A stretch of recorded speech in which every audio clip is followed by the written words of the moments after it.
achieve the great things. So I'm very happy that the Indonesian fans are so passionate. Ik sta er zelf wel voor open om voor Indonesisch elftal te spelen. Alleen ik denk dat ik me gewoon moet focussen nu eerst lekker op.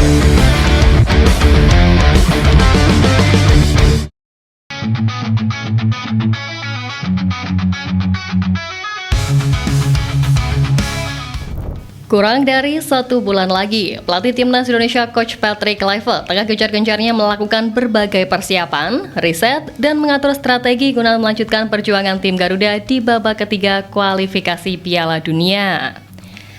Sebelum laga di tanggal 20 Maret nanti, Coach Patrick dipastikan mendapat tambahan amunisi baru setelah Ole Romani resmi dinaturalisasi.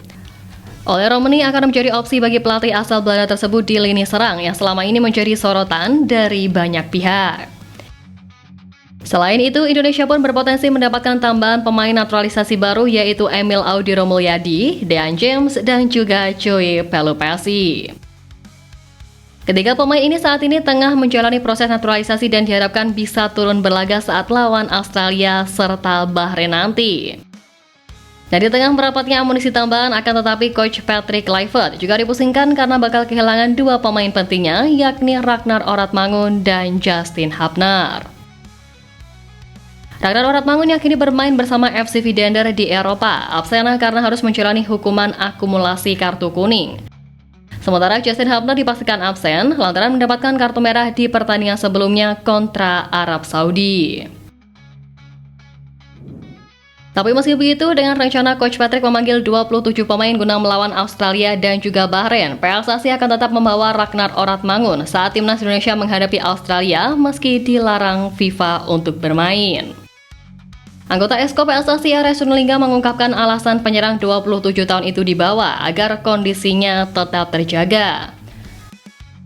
Manajer Timnas Indonesia Pak Sumarji pun mengungkapkan ada beberapa pemain kejutan yang rencananya bakal dipanggil, tapi Pak Sumarji tidak menyebutkan nama yang masuk rencana dari Patrick Kluivert di Timnas Indonesia.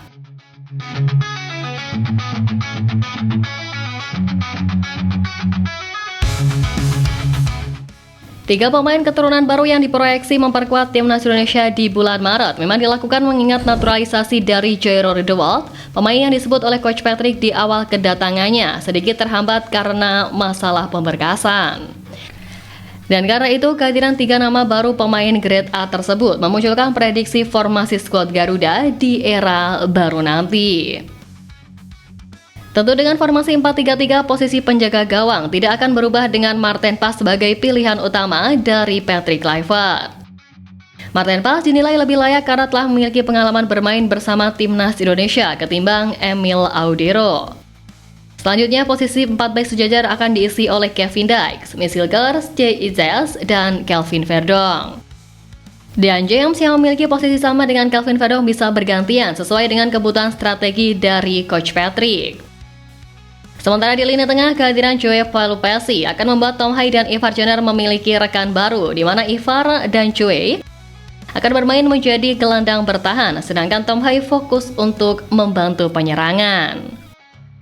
Selanjutnya di trio lini serang Garuda bakal diisi oleh Ragnar Oratmangun, Ole Romani, dan juga Marcelino Ferdinand. Ole Romani yang baru saja resmi menjadi WNI akan menjadi ujung tombak serangan di timnas Indonesia.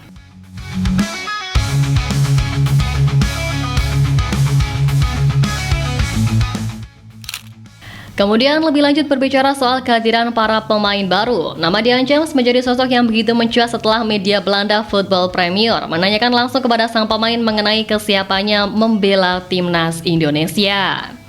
Dukungan dari supporter Garuda melalui media sosial menjadi salah satu faktor yang membuat James mulai mempertimbangkan kemungkinan untuk bergabung dengan skuad Merah Putih.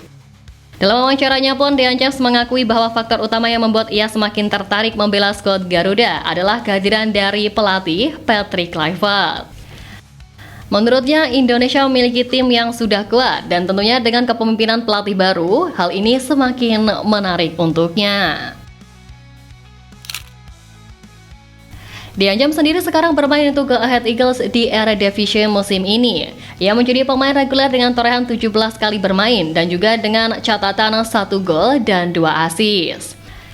Sebuah perkembangan yang cukup pesat dari James, sebab ia juga punya latar belakang yang menjanjikan dengan memulai karir dari Ajax Youth hingga pindah di Go Ahead Eagles.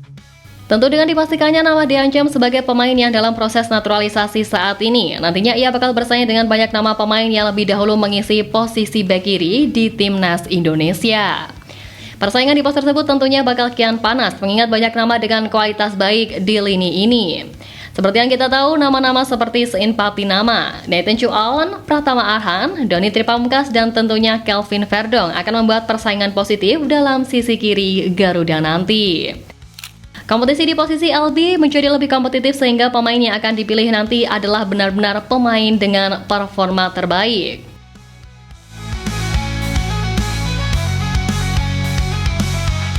Nah, masih membahas soal Dean, pemain satu ini juga menjadi bahasan media Belanda usai resmi diumumkan sebagai pemain naturalisasi Indonesia.